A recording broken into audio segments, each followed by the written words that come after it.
Welcome to The State of Us. Beyond mainstream cable news and party lines, with a millennial and a boomer, The State of Us pushes past the noise and uncovers all the issues that matter. Here's your host, Justin T. Weller. Are you dead? Well, it depends. And what prompted our conversation today is an opinion piece in the New York Times that was titled, "What is Death?" It's not a simple biological fact. It's a complex social choice. For many of us, I don't think we view death so much as a choice as just an inevitable reality of being human. It's also not something that we spend a lot of time contemplating either, because it can be difficult to comprehend. Well, today we have the distinct opportunity to talk about when are you dead? And really, the interesting thing is, in order to talk about when are you dead, we have to first understand what makes you alive. But of course, we couldn't begin a conversation on life and death without True Chat senior historian and an educator of more than 30 years. Here is your friendly redneck liberal, Lance Jackson. Man, Justin, just when I thought I was going to send you a curveball, you steal my opening line. I mean, we didn't plan this at all, but here we go. You were talking about death and what makes you dead and all this stuff. So I was like, what could an interesting word of the day be? And I had picked out, long before we met, the word life. And then you go and use it in your opening. I'll tell you what, sometimes. But the word of the day is life, L-I-F-E. And it has, in the dictionary here, has 17 different definitions. But we're going to go with number one. L-I-F-E, life. That property of plants and animals which makes it possible for them to take in food, get energy from it, grow, adapt themselves to their surroundings, and reproduce their kind. It is the quality that distinguishes a living animal or plant from inorganic matter or a dead organism. Fascinating. And see, I looked it up too, because I mentioned this to you, Lance. I looked up the definition of death prior to today's show because I thought, well, this, it would be helpful for us to define death. But see, that was too easy. I was going to go with that one. And I'm like, no, that's too easy. I'm going to be the upbeat guy today. I'm always the,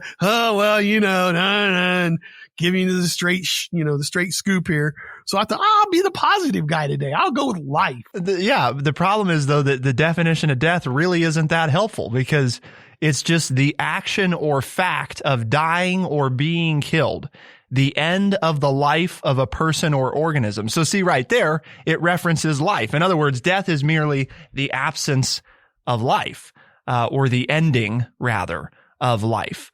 And so that's what prompted me to think about, well, we really can't talk about death without talking about life. And that is a much more complicated, as you pointed out with your definition, and the fact that there are 17 different definitions for life, is that it's something that we evidently have a difficult time defining. The definition that I found was very similar to yours. I thought that it was interesting that it included this. So it leads off very similar. It says the condition that distinguishes animals and plants from inorganic matter, including the capacity for growth, reproduction, and here's the one that stood out, functional activity and continual change preceding death. So in other words, and notice that it includes death in this one.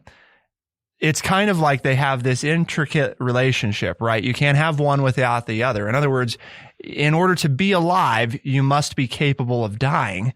And in order to die, you must first be alive. Your chicken and egg situation, which is fascinating, Lance, that for those longtime listeners, they would know that about 1 year ago, ironically, I don't think it was planned. It just kind of happened. We had a book on the State of Us called Immortality, Inc. And it was about the very real science happening right now about the possibility of immortality. And one of the things that we concluded in that show is, if you were no longer capable of dying, then are you alive?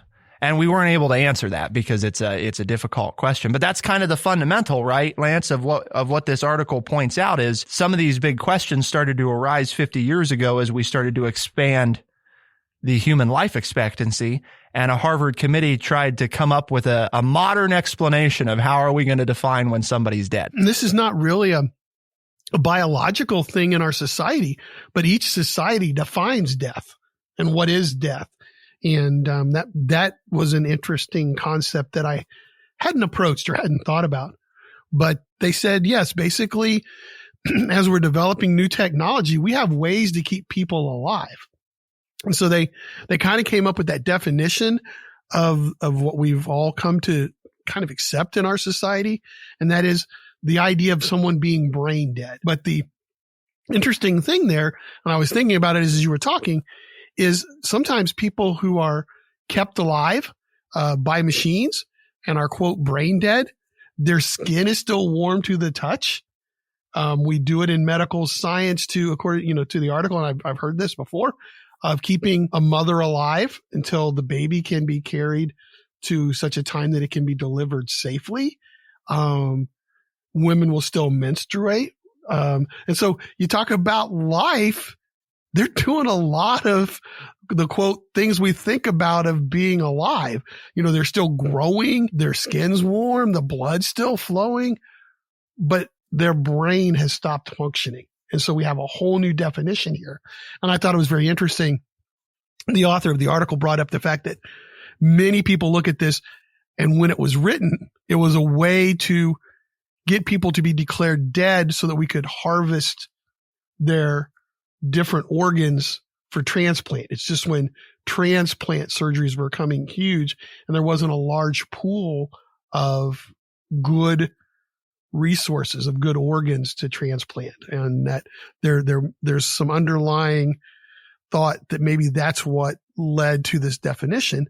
But that was 50 years ago. Well, and I think the important thing to note is that for the most part, it worked, right? I mean, transplants have gone up drastically, and part of that is because it's, generally speaking, it's much more difficult to harvest as many viable organs if the heart has shut down, right? In other words, if blood is not being supplied and the organs are non-operable, it's not that it's impossible necessarily, but it's certainly preferable that, hey, if somebody's heart is still beating and those organs are, undamaged and they're basically still functioning, if we can harvest them in that state, that's far preferable. Now, we don't want to make it sound completely that it's just all about organ harvesting. But to Lance's point, a big part of deciding about brain death, right?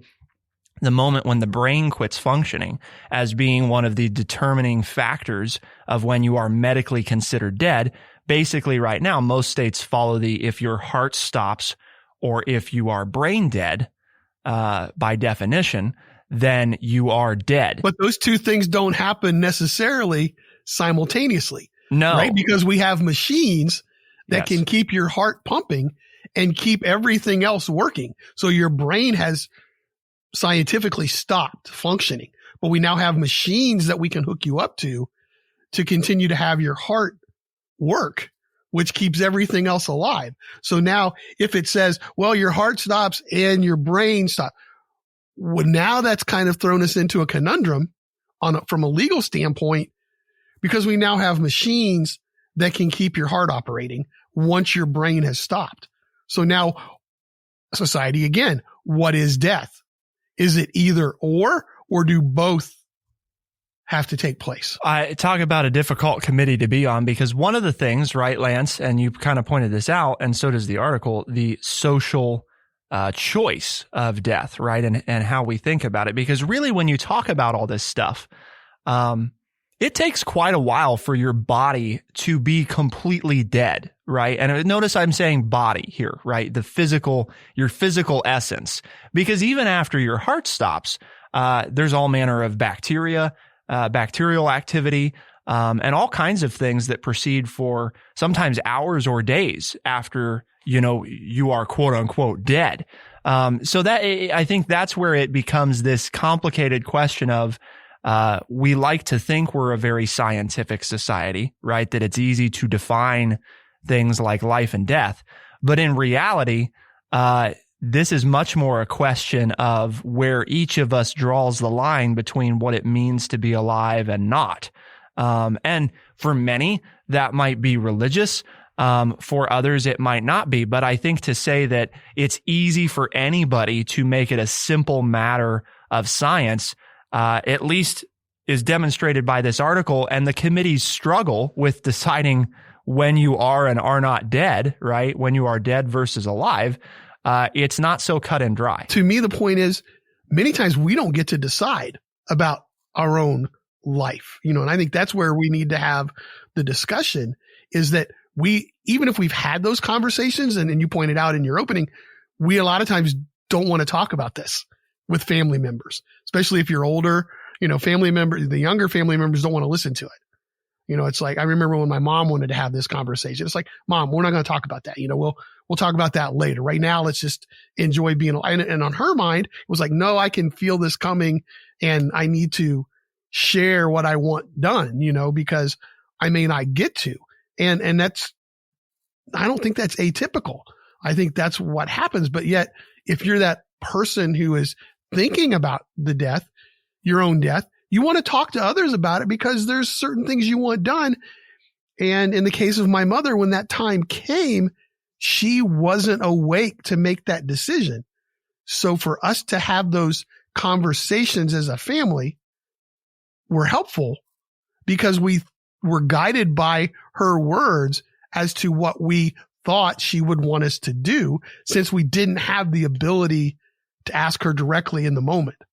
And I think that happens more often than not. For those, well, you're right, Lance. And actually, as you were talking, it made me think of, for those that don't know, The State of Us is part of a network of podcasts. We're produced by the same company called True Chat. And one of the other podcasts on our network called Mercy Moments, which is done by Mercy Health, Bon Secours Mercy Health Hospital Network. Their most recent episode, Lance, they lead off by saying a recent study showed that even chronically ill people are only marginally more likely to have an advanced care plan. And an advanced care plan is just what you talked about. It's the piece of paper that says, right, this is how I want to be taken care of in these various situations. And that's exactly what we're talking about coming up, is where does healthcare play into this, right? Because it is something that I think plagues many doctors and other healthcare professionals that deal with this, of at what point is somebody dead, or rather, how much control over one's life should we provide? To find out, keep it here on The State of Us, and we'll be right back.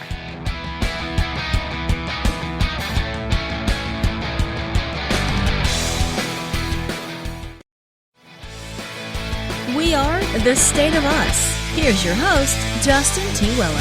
We've talked about death. We've talked a lot more about life so far, and part of the reason for that is because it's difficult to talk about death. Basically, you can't talk about death without defining life, because for the most part, we view death as the end or absence of life. So it is incumbent upon us then, Lance, right, to talk about what does it mean to be alive? And as we discussed that, then it raises the question, how much control over your own life should you have? And that may seem like an odd question, because I think generally, Lance, when I say that, I mean, I don't know about you, but what comes to mind is, what do you mean, how much control should I have? I should have all the control, right? It's my life. Nobody else should get to tell me when or if or how it ends. As long as I am alive, I should have the control over how long I live.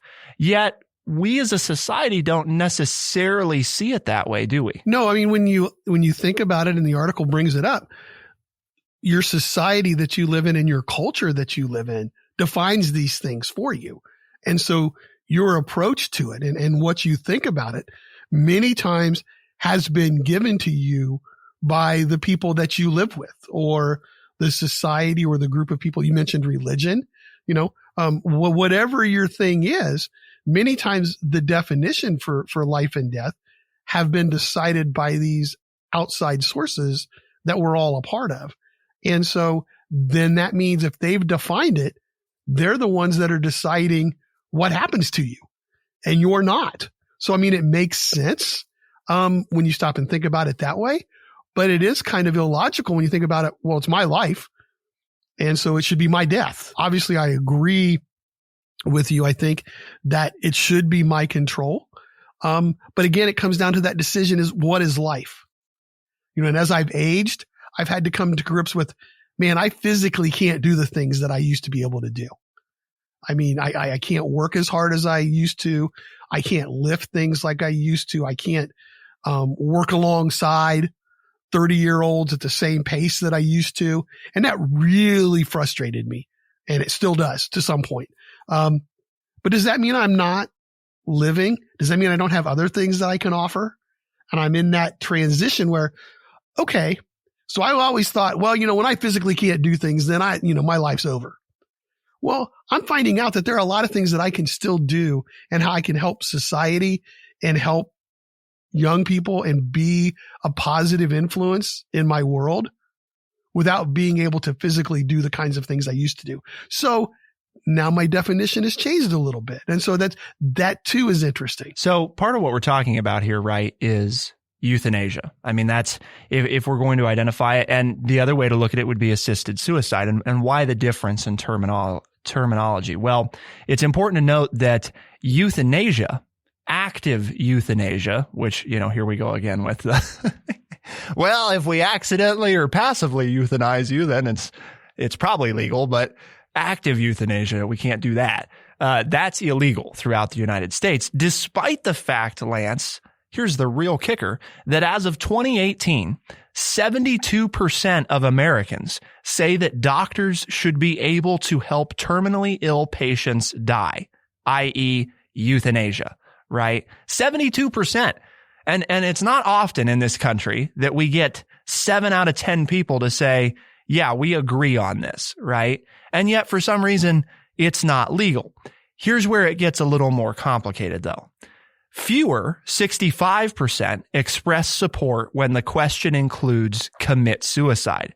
So if we take out if we rephrase and instead of say, doctors should be able to help terminally ill patients die and say, doctors should be able to help patients commit suicide, now we get a few less people. And then even more so, 54% think doctor-assisted suicide is morally acceptable. So when we change the terminology, right, it changes our perception. Interestingly, though, Lance, those that attend church nearly weekly or monthly still say that 70% of those people, 69%, say that when a person has a disease that cannot be cured, do you think doctors should be allowed by law to end the patient's life by some painless means if the patient and his or her family request it? And the answer is yes. Overall, that's 72%. But when you look at those that attend church nearly weekly or monthly, it's 69%. So it's not like it's a big drop there. I mean, we're talking about 3 percentage points.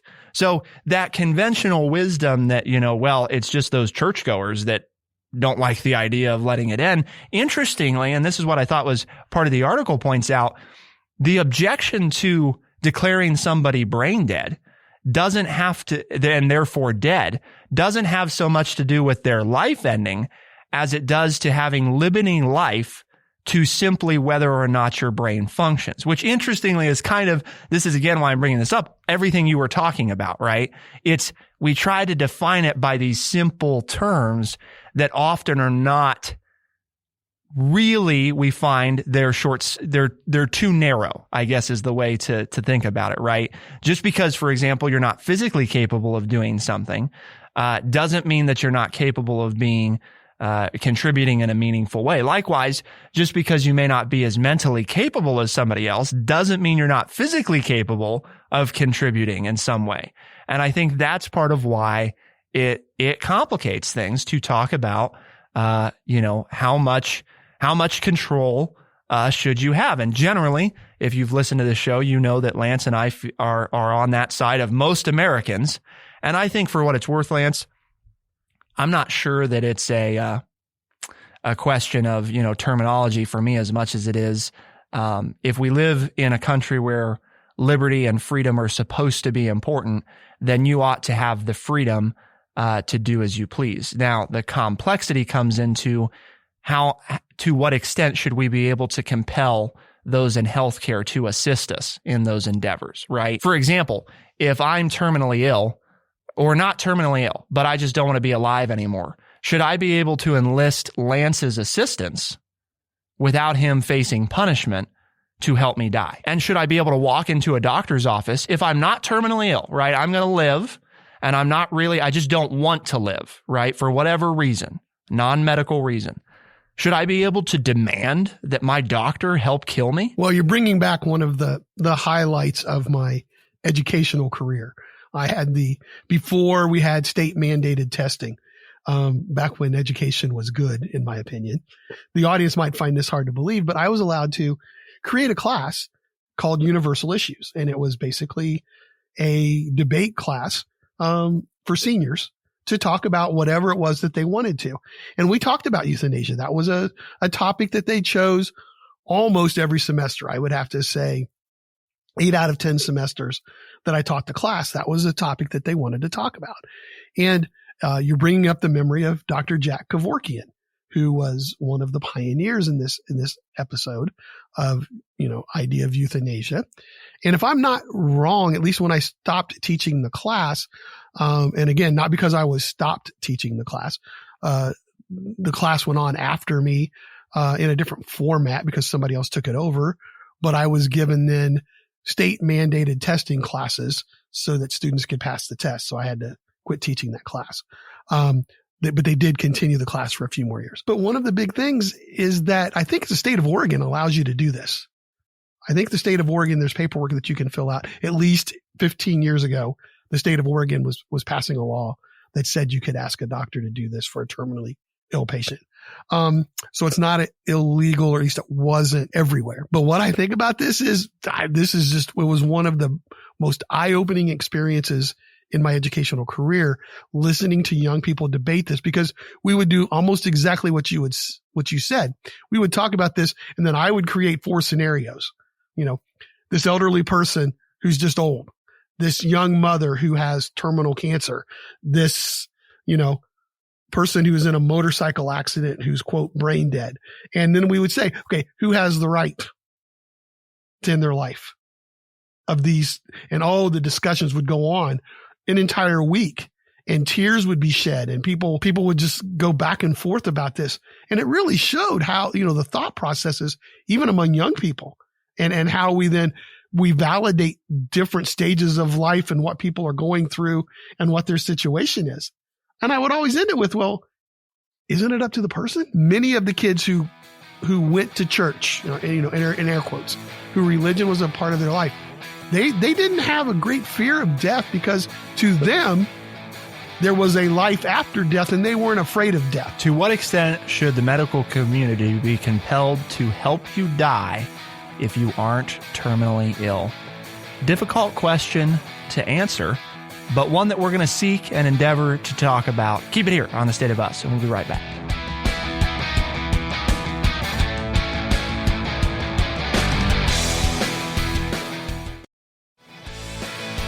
We are The State of Us. Here's your host, Justin T. Willer. We've been hearing a lot from a millennial, myself, and a boomer, Lance, what do we know? Well, if you ask Gen Z, we don't know much. We're either avocado toast eating hippies, or we're just really old hippies. And so why don't we turn to a member of Gen Z, our producer, and ask, so Devin, in this hypothetical situation, you want to die. You are not terminally ill. You're the age that you are right now. And you've just decided, for whatever reason, that life is not worth going on. You're also concerned about not being, successful and somehow permanently injuring yourself in a terrible way as a result of it. And so you want help. Should a doctor be required to help you? Well, that is a little more complicated when you throw in the non-terminally ill, but I will say this, and I think it's something important to consider, that if someone really wants to die, they're going to do it. Whether it's a doctor or themselves, they're going to find a way. And most people, once they get to that point, don't really care about the possible consequences. So that's kind of where I'm at, where I think doctors should be allowed to assist a patient with that, or someone wanting to, because I think other steps should be taken before, like, hey, let's get you like evaluated first. Informed consent. Yes. So, I don't know. I feel like there's so much there that needs to be unpacked to fully say, like, yes, like they should be allowed. Generally, your thinking would be a physician should be allowed to assist, but in other words, they couldn't be compelled to. The conundrum here, right, is that for other medical conditions, that's not really how the law handles it, right? I mean, if you're sick and you go to a doctor, generally speaking, the law requires that they assist you. I may not make the same choices that you might make, right?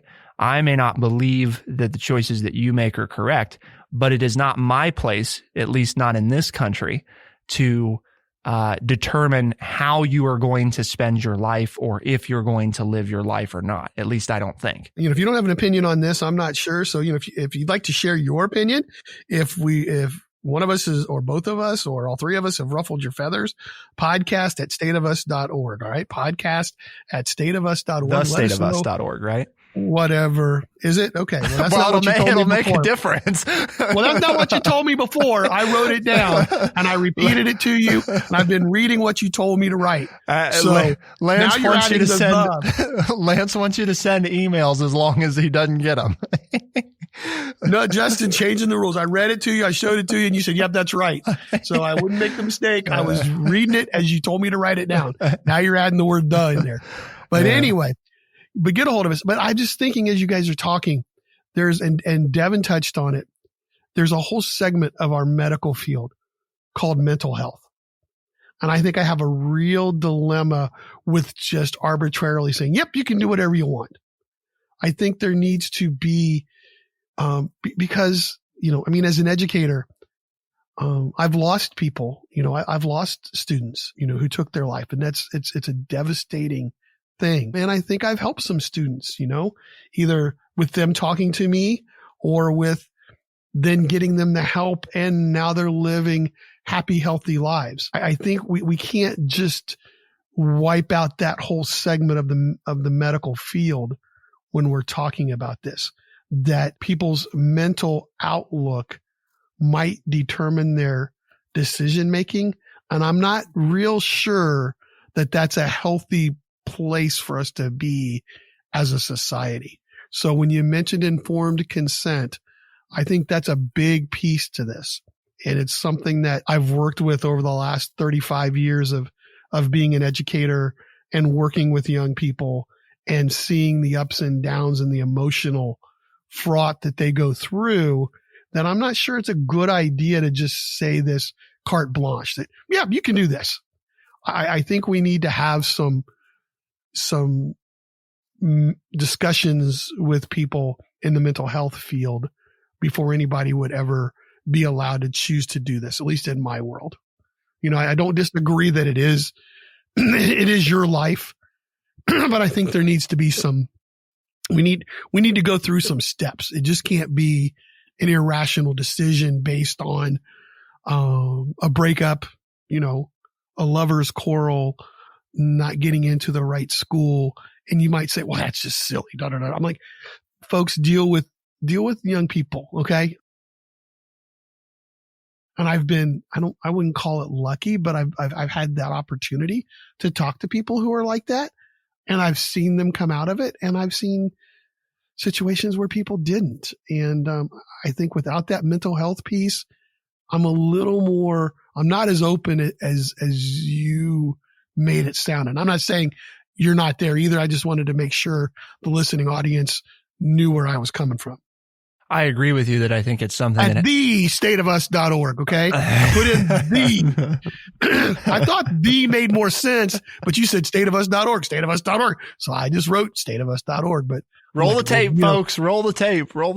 I'm like, the would have made a lot more sense, yes. Justin. That is our show name, isn't it? In the line. Right. Well, that's why I thought it made more sense, but no, you told me stateofus.org. So I'm like, okay, it's all right. So thestateofus.org. And I want to hear what you have to say, folks, because that's the main reason we do this show is for you folks. It's a chance for us to share our thoughts, but we want to know what you're thinking. And right. help us come up with better opinions. And you do that by sending an email to podcast@thestateofus.org. And we do read those. We try to reply to most of them. And I think this is one where we have to have input, because here's the thing, Lance, I guess you shared some of your personal experience there. On my end of things, I wish I had real clear and definitive answers on this, but I would say that what my answers were prior to and after certain experiences changed things.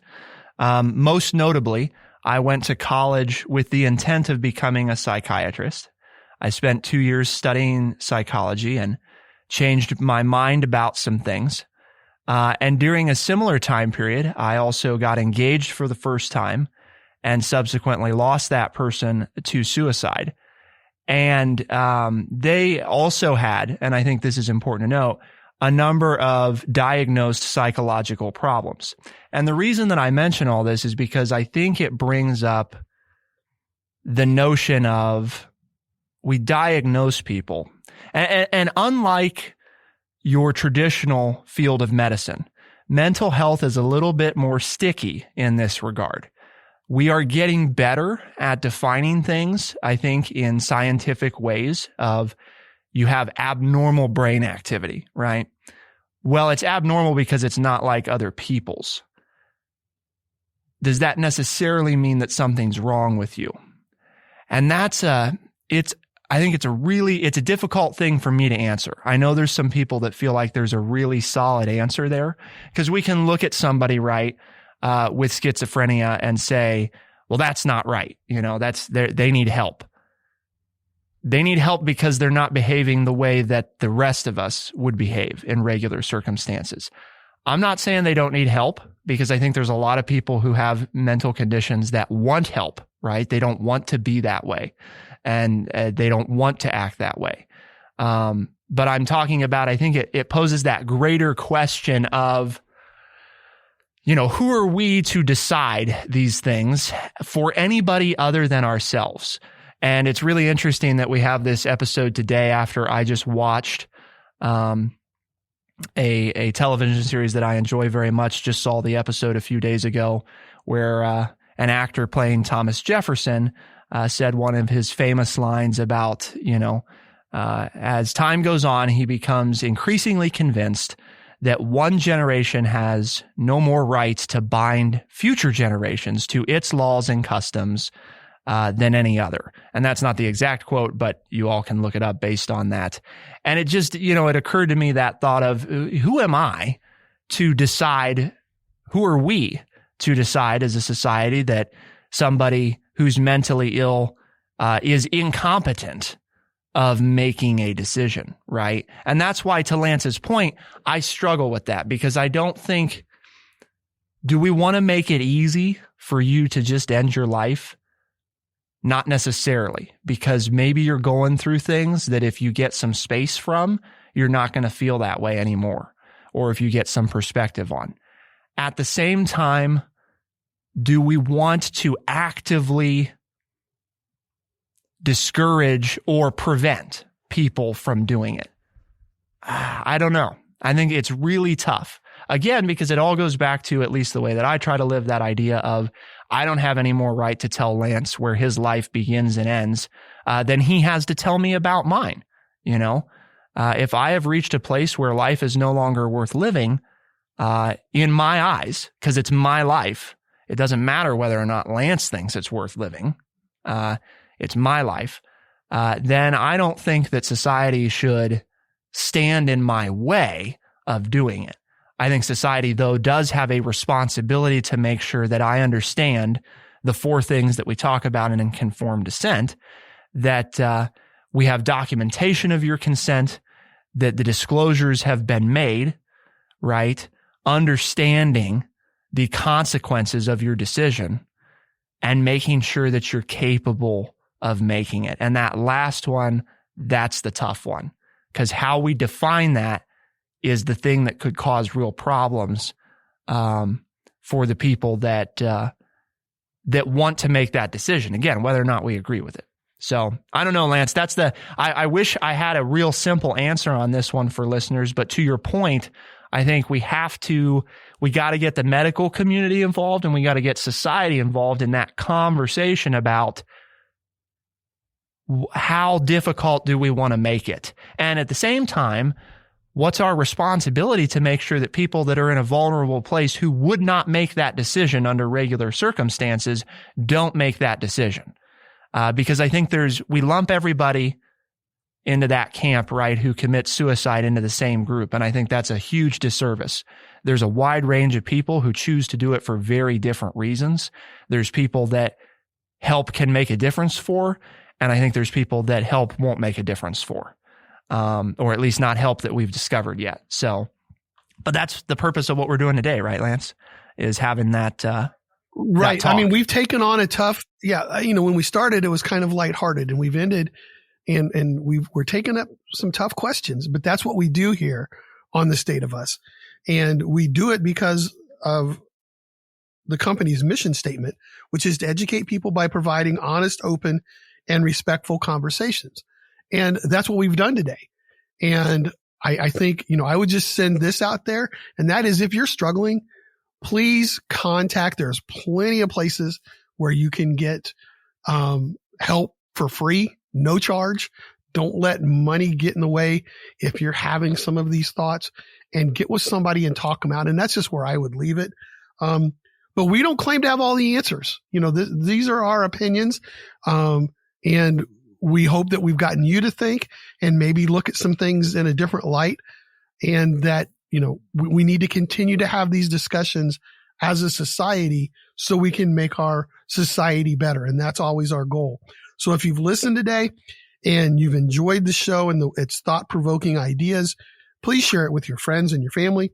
Tell them if they would like to listen, that they can find us on Spotify, Overcast, Stitcher, Apple Podcasts, and everywhere podcasts are found. And that's the goal ultimately, is to try to foster that conversation so that we can make better decisions. And they're not always easy, to Lance's point, but that's part of why we do them in the first place, is our program here, and those of you listening are all part of this effort to take on the things that are important, because this is something that we're all probably going to face at one point or another, right? Whether it's a family member or us ourselves.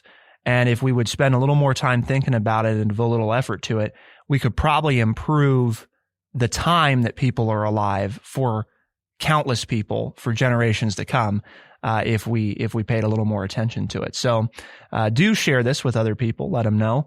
As Lance pointed out, there's a lot of ways to do that, because we're a podcast released by 4 a.m. Eastern Time, Tuesdays and Thursdays.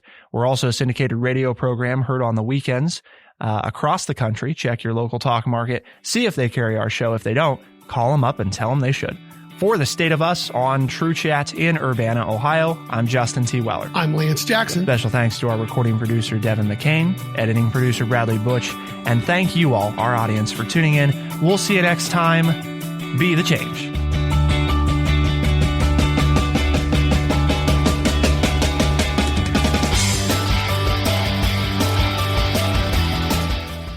Be sure to check out our website, thestateofus.org, for books, articles, and all the ways to tune in. thestateofus.org.